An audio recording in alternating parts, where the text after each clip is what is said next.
स्वागत है आप सभी दोस्तों का। शुरुआत करते हैं हमारी क्लास की ज्योग्राफी की।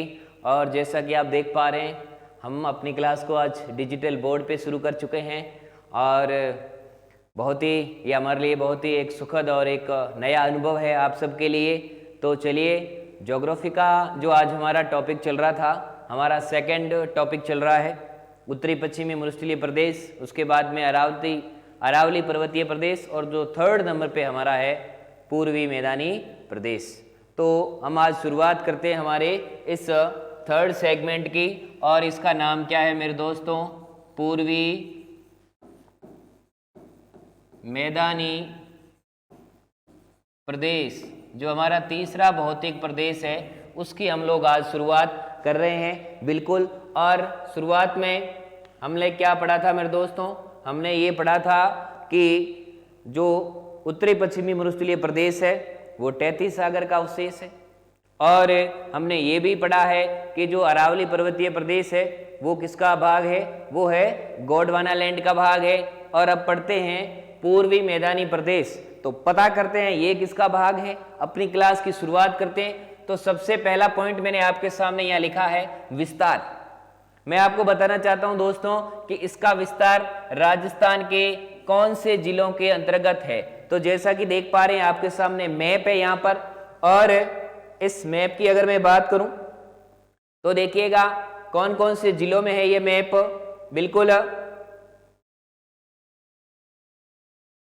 जयपुर, अलवर, दौसा, भरतपुर, धौलपुर, करौली, सवाई माधोपुर, टोंक और भीलवाड़ा। हम लिखते हैं यहां पर सबसे पहले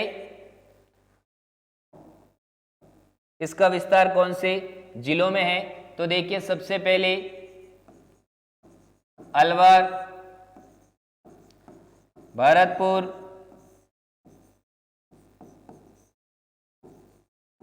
धौलपुर, करौली, अलवर, भरतपुर, धौलपुर, करौली, सवाई माधोपुर,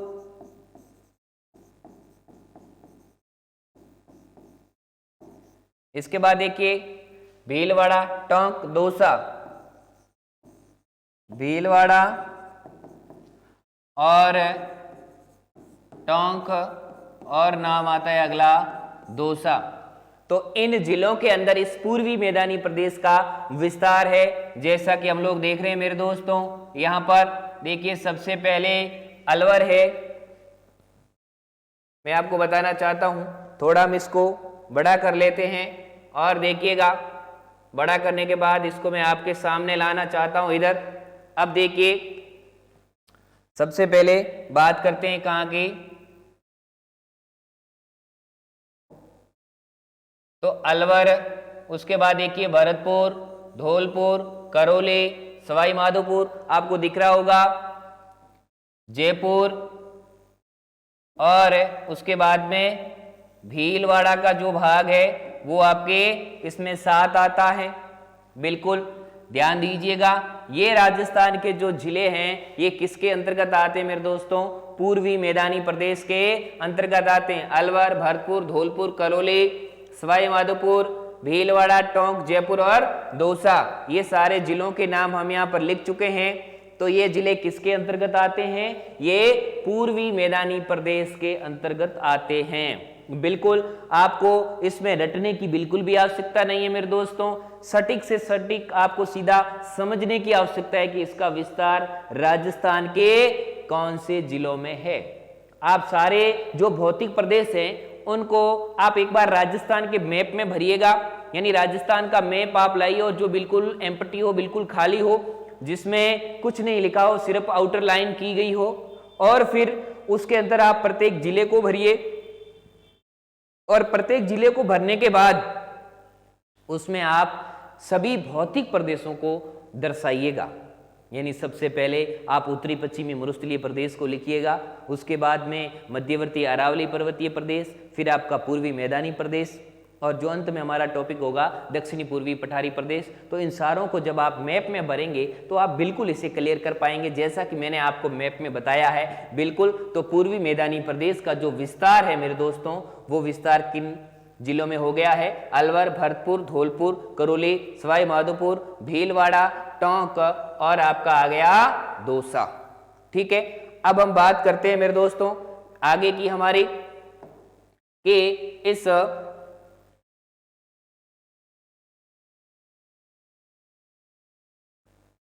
नेक्स्ट अपने टॉपिक के नेक्स्ट है अवशेष।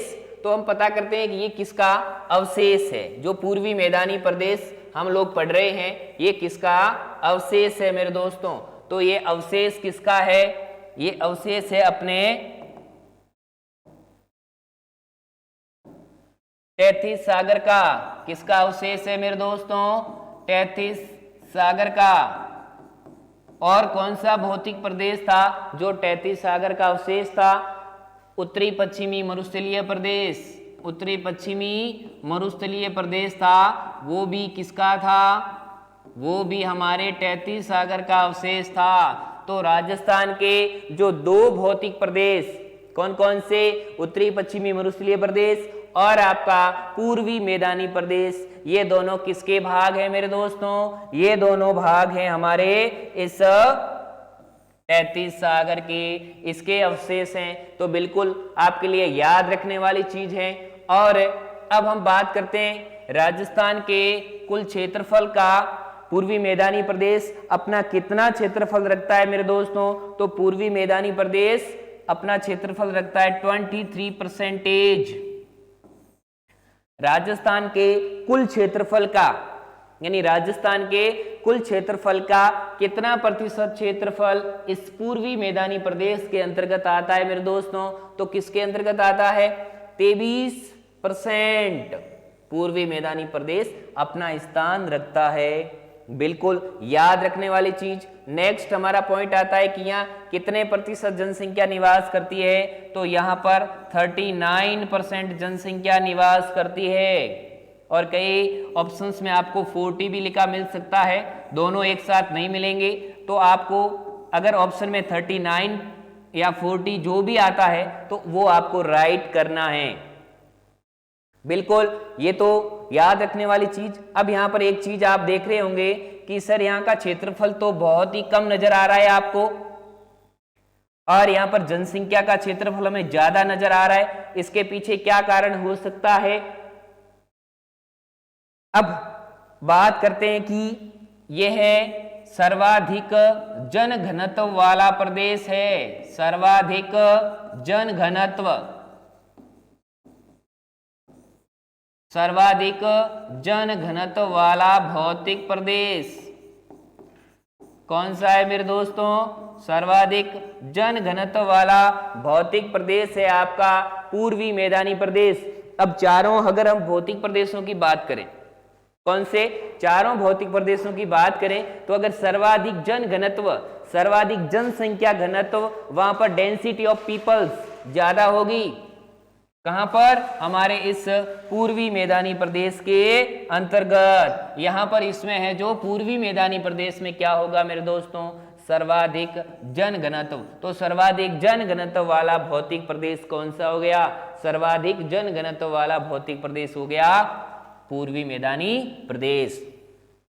बिल्कुल, तो आपने ये क्लियर कर लिया होगा। विस्तार जिलों का मैंने आपको बता दिया है मेरे दोस्तों। अवशेष 33 सागर का है।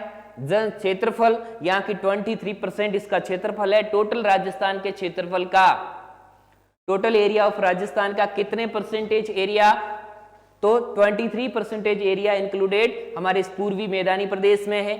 और यहाँ पर जनसंख्या कितनी निवास करती है, तो 39% जनसंख्या निवास करती है। ऑप्शन में 40% भी मिल सकता है। बिल्कुल याद रखने वाली चीज आपके लिए। चलिए अब नेक्स्ट की बात करते हैं हम लोग। अब बात करते हैं वर्षा की, कि इस प्रदेश में कितनी वर्षा होती है। तो इस प्रदेश में जो वर्षा होती है मेरे दोस्तों, बात करें पूर्वी मैदानी प्रदेश की, तो यहाँ जो वर्षा का औसत है वो हमें मिलता है 50 से 80 के बीच, 50 से 80 सेंटीमीटर। और ये हमें मिलता है ईयरली, यानी वार्षिक वर्षा यहाँ कितनी होती है, 50 से 80 सेंटीमीटर वार्षिक वर्षा होती है। कहां पर? पूर्वी मैदानी प्रदेश के अंतर्गत। बिल्कुल। इसके बाद में आता है मेरे दोस्तों, यहाँ की जलवायु कैसी है? यहाँ की आर्द्र जलवायु पाई जाती है। कौन सी जलवायु पाई जाती है मेरे दोस्तों? यहाँ पर आर्द्र जलवायु पाई जाती है। याद रखिएगा, कैसी जलवायु? आर्द्र जलवायु पाई जाती है। और यहाँ पर बारिश कितनी होती है मेरे दोस्तों? यहाँ पर जो बारिश होती है वो 50 से 80 सेंटीमीटर, यानी ये कोई फिक्स आंकड़ा नहीं होता। कई बार आपको यहाँ पर 60 से 80 या 60 से 90 भी मिल सकता है। तो ये चीज़ें आपको ध्यान में रखनी है। इतना कॉमन सेंस हमें पता होना चाहिए कि अगर ऑप्शंस में आ जाए तो हमें या तो 50 से 80 मिलेगा या 60 से 90 मिलेगा। और आगे ध्यान रखना, जो इकाई होती है इसकी वो सेंटीमीटर। और यहाँ बात करते हैं ईयरली। किसकी बात करते हैं? ईयरली, यानी वार्षिक वर्षा होती है। तो बिल्कुल, अब हम बात करते हैं हमारे नेक्स्ट की। बिल्कुल, अब देखिएगा, बात करते हैं कि इस प्रदेश का जो ढाल है वो किस तरफ है। तो इस प्रदेश का जो ढाल है मेरे दोस्तों वो किस तरफ है? इस प्रदेश का ढाल है जो पूर्व की तरफ है। किसकी तरफ है? पूर्व की तरफ। पूर्वी मैदानी प्रदेश का जो ढाल है वो किस तरफ है मेरे दोस्तों? इसका ढाल पूर्व की तरफ है। इसीलिए यहां पर चलने वाली अधिकांश नदियां अपना जल है जो बंगाल की खाड़ी में गिराती है। बंगाल की खाड़ी। ज्योग्राफी के स्टूडेंट भी अब आप बन चुके हैं, पहले साइंस के स्टूडेंट थे, अब आप जीके को भी बड़ी तन्मयता के साथ पढ़ रहे हैं। जैसे कि हम इंडिया के मैप की बात करें आपके सामने, ये इंडिया का प्रायद्वीपीय भाग है। प्रायद्वीप किसे कहते हैं? प्रायद्वीप यानी वह स्थल भाग जो 3 ओर जल से घिरा हो मेरे दोस्तों। जैसे यहां पर क्या है?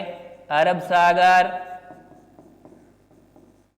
यहां पर बंगाल की खाड़ी, और नीचे जो है यहाँ हिंद महासागर है। क्या है?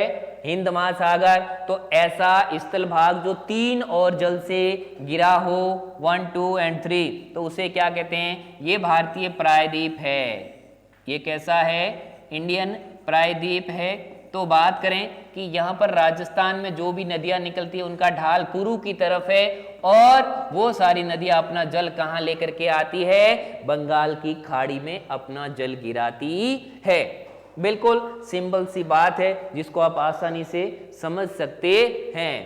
अब बात करते हैं नेक्स्ट, यहां पर हम बात करते हैं मिट्टी की। किसकी बात करते हैं मेरे दोस्तों? मिट्टी की। तो देखिए यहां पर मिट्टी कैसी है? मिट्टी है यहां पर आपको जलोढ़ मिट्टी मिलेगी। कौन सी मिट्टी मिलेगी मेरे दोस्तों? यहां पर आपको जलोढ़ मिट्टी मिलेगी। अब जलोढ़ मिट्टी क्या होती है? यानी नदियां प्रतिवर्ष अपने साथ नई मिट्टी लेकर के आती है। यानी नदियों का जो जल है उसके साथ में हमेशा मिट्टियां, कंकड़, पत्थर आते रहते हैं। तो जो नदियों द्वारा हर वर्ष अपने साथ जो मिट्टी लाई जाती है वो होती है आपकी जलोढ़ मिट्टी होती है मेरे दोस्तों। अब ये जो जलोढ़ मिट्टी है यह है सबसे उपजाऊ मिट्टी है। इसे हम क्या कहेंगे? सबसे उपजाऊ मिट्टी है मेरे दोस्तों। सबसे उपजाऊ, द मोस्ट फर्टाइल, सबसे ज्यादा उपजाऊ है। इसका मतलब अगर मिट्टी सबसे ज्यादा उपजाऊ है तो यहाँ फसलें भी अधिक होगी। इसलिए ये जो पूर्वी मैदानी प्रदेश है आपका, ये सर्वाधिक विकसित प्रदेश है। कैसा प्रदेश है मेरे दोस्तों? ये सर्वाधिक विकसित प्रदेश है। सर्वाधिक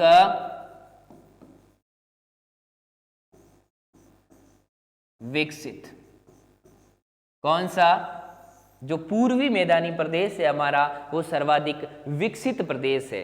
कैसे हो गया? क्योंकि यहाँ पर नदियां अपने साथ हर साल नई मिट्टी लेकर के आती है, उपजाऊ मिट्टी है, बड़ा ही उपजाऊ मैदान है। इस कारण यहाँ फसलें बहुत ही ज्यादा होती है और फसलें जब ज़्यादा होगी तो किसानों की जो आर्थिक आय है वो भी बढ़ेगी। इसीलिए इस पूर्वी मैदानी प्रदेश को सर्वाधिक विकसित प्रदेश माना जाता है। और एक बात तो मैं बता ही चुका हूँ कि सर्वाधिक जनघनत्व भी इसी प्रदेश का है, कि जनसंख्या का जो हमें घनत्व है यहाँ बहुत ही ज़्यादा मिलता है, जयपुर, भरतपुर, दौसा, अलवर और सवाई माधोपुर। अब हम बात करते हैं कि यहाँ पर सिंचाई, कि यहाँ पर सिंचाई है जो कैसे होती है, सिंचाई का क्या मामला है इस पूर्वी मैदानी प्रदेश में मेरे दोस्तों। तो यहाँ पर सिंचाई होती है वो कुओं एवं नलकूपों के माध्यम से।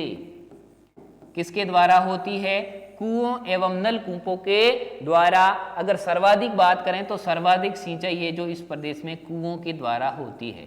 कौन से प्रदेश में? इस हमारे पूर्वी मैदानी प्रदेश में। बिल्कुल याद रखने वाली चीज। अब यहां पर सिंचाई में एक बात और आती है कि एक ऐसा प्रदेश भी है, इस पूर्वी मैदानी प्रदेश में एक जिला है, वहां पर तालाबों से भी सिंचाई होती है। तो कौन सा जिला है बताइएगा? तो वो जिला है मेरे दोस्तों भीलवाड़ा। कौन सा जिला है? भीलवाड़ा जिला है राजस्थान का, जहां पर सर्वाधिक सिंचाई है जो तालाब के माध्यम से होती है। कहां पर? इस भीलवाड़ा जिले के अंदर। किससे सिंचाई होती है? तो तालाब के माध्यम से इसकी सिंचाई होती है। अगर पूर्वी मैदानी प्रदेश की बात करें मेरे दोस्तों, तो पूरे पूर्वी मैदानी प्रदेश में जो सिंचाई होती है वो कुओं एवं नलकूपों के द्वारा होती है। अगर इनमें भी हमसे पूछा जाए तो सर्वाधिक कुओं के द्वारा सिंचाई होती है। याद रखने वाली चीज हमारा यहाँ पर एक नेक्स्ट पॉइंट और है कि यहाँ नहरें कौन कौन सी है। नहरें, यहाँ पर दो नहरें मिलेगी हमें इस मैदानी प्रदेश में। एक तो गुड़गांव नहर मिलेगी और एक भरतपुर नहर।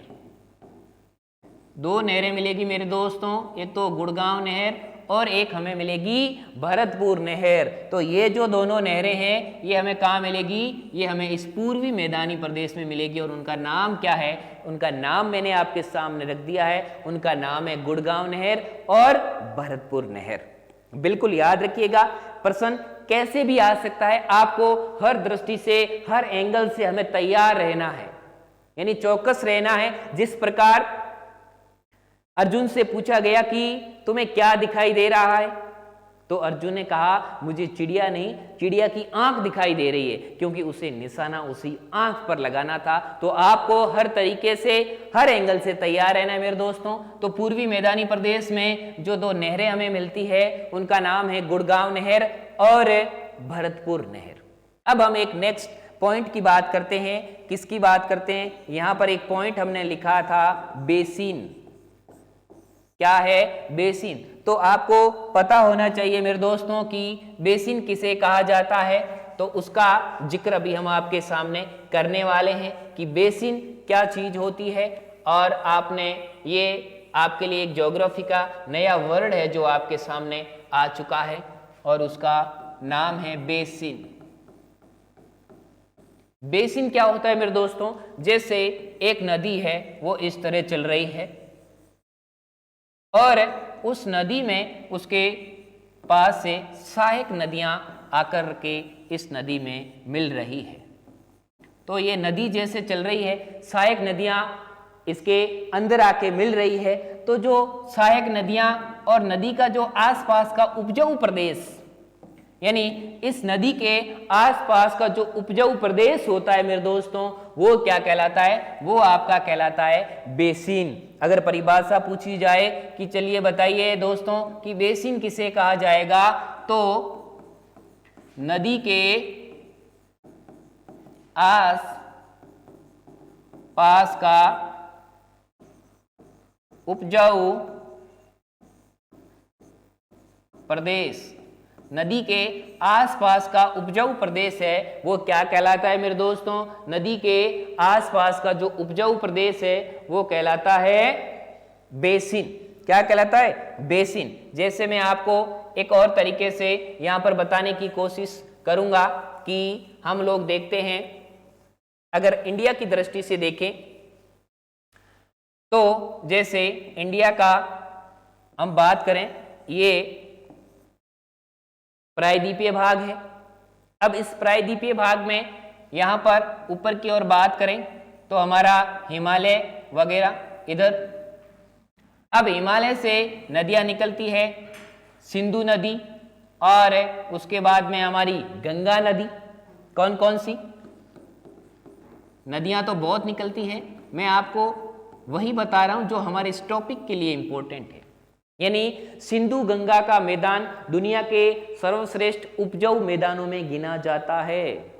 अब मैदान कैसा कि ये जो नदियां जहां जहां चलती है तो इसके आसपास का जो क्षेत्र होता है मेरे दोस्तों, यानी उपजाऊ क्षेत्र होता है, जहां पर बहुत अत्यधिक खेती होती है, जहां पर बहुत ज्यादा जनसंख्या निवास करती है, तो वो हमारा कहलाता है, उस नदियों का बेसिन कहलाता है। क्या कहलाता है मेरे दोस्तों? बेसिन कहलाता है। बिल्कुल आपके लिए ये जो पॉइंट था बेसिन हम लोगों ने समझ लिया।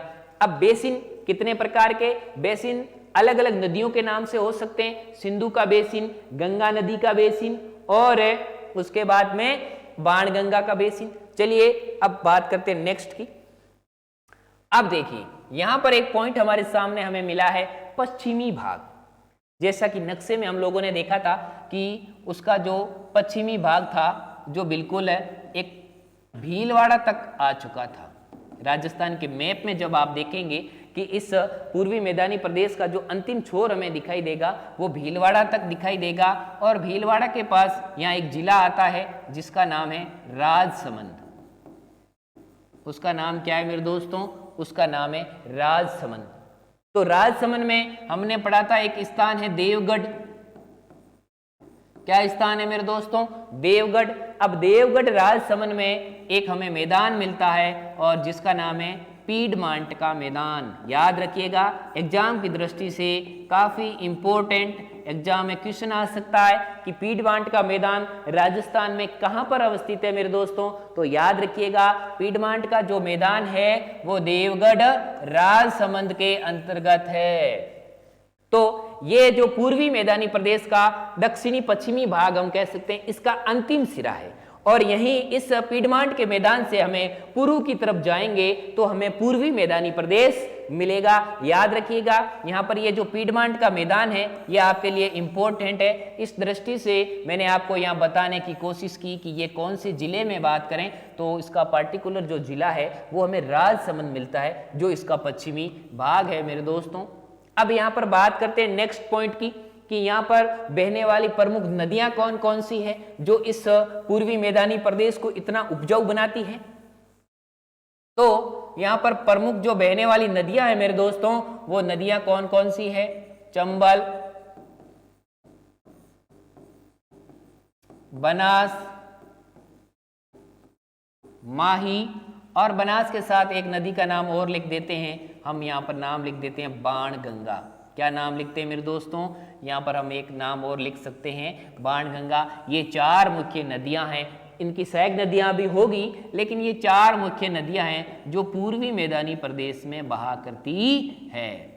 यही नदियां हैं जो अपने बेसिन से इस मैदानी भाग का निर्माण करती है। इस पूर्वी मैदानी भाग को हम नदी बेसिन भी कह सकते हैं, क्योंकि इस पूर्वी मैदानी पूरे भाग का निर्माण तो नदियों ने किया है। बिल्कुल, बहुत सारी नदियां यहाँ बहती है, तो हम इसको एक अन्य नाम हम इसे नदी बेसिन भी कह सकते हैं। पूर्वी मैदानी भाग को अगर हम नदी बेसिन कहें तो भी कोई अतिशयोक्ति नहीं होगी। बिल्कुल समझने वाली बात आपके लिए। अब यहाँ पर बात करते हैं हम लोग वनस्पति कैसी मिलती है मेरे दोस्तों। तो हमें यहाँ पर पतझड़ वनस्पति मिलती है, या जिसे हम कह सकते हैं पर्णपाती वनस्पति मिल जाती है। कौन से प्रदेश में? इस हमारे पूर्वी मैदानी प्रदेश में किस प्रकार की वनस्पति हमें मिलती है मेरे दोस्तों? तो हमें यहाँ पर जो वनस्पति मिलती है वो पतझड़ी वनस्पति मिलती है, और इस वनस्पति को हम पर्णपाती वनस्पति भी कह सकते हैं। बिल्कुल, बहुत ही समझने वाली चीज। अब नेक्स्ट जो पॉइंट हमारा आता है खनिज, कि हमें यहाँ पर कैसे खनिज मिलते हैं मेरे दोस्तों। तो यहाँ पर मैं आपको बता दूं कि खनिजों की दृष्टि से ये प्रदेश बिल्कुल निर्धन है। खनिजों की दृष्टि से ये प्रदेश है जो बिल्कुल कैसा है? खनिजों की दृष्टि से निर्धन है, बहुत ही गरीब है। इस प्रदेश में हमें बहुमूल्य खनिज नहीं मिलते हैं मेरे दोस्तों। तो खनिजों की दृष्टि से ये जो हमारा प्रदेश है ये कैसा प्रदेश है मेरे दोस्तों, ये जो हमारा प्रदेश है बिल्कुल निर्धन प्रदेश है।